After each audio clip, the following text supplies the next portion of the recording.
When they dare to overstep the mark, he'll either hide behind his image as Joker George or refuse to play the game at all. But it's a relationship that's taken some nurturing, and one that he's devoted more care and attention to than his women.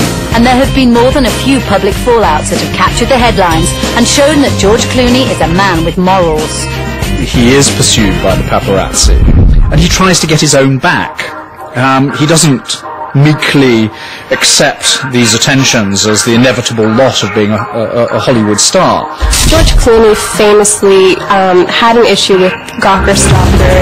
He sort of took the stalker part of it really literally, and thought that it was actually a tool that people could use to stalk celebrities. So that presumably we would be sitting at our computers avidly watching the website to see which restaurant we have to rush to catch a glimpse of George Clooney eating lunch. He thought that was one step too far. He organized a whole campaign against it, because keep in mind, George is very pro-First Amendment. He's very in favor of free speech and free speech rights.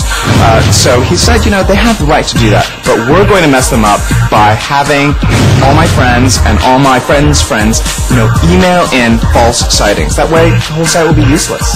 It does encourage people to take more of an interest in the celebrities that they do see, but it doesn't encourage or facilitate stalking. And George thought that it did, and we were sad that he hated us because we love him. Who doesn't? I mean, he's gorgeous. It's an approach that nobody can argue with, and it's a sign of George Clooney's unfaltering confidence. His carefree attitude about what the newspapers say has made George an invincible force. But is the man who has captured our hearts the real thing, or is it all just another skillfully mastered act? He parties hard, he has a good time, he enjoys his life, he dates a lot, but there isn't a kind of air of, scandal or catastrophe on the edge like you have with somebody like Colin Farrell. There isn't that sense around him.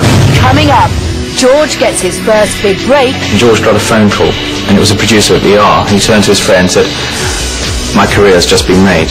But breaks hearts when he finds true love. Him loving a pet pig only makes everyone else love him even more.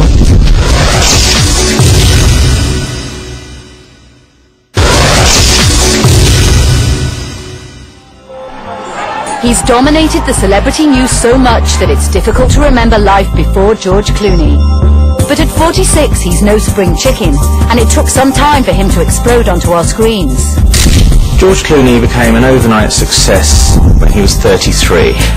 He arrived in Hollywood when he was 21. It's really not been a very long time since the George Clooney story began, and he's accomplished a great deal. So is this why George handles his relationship with the press so carefully, and what made him so principled?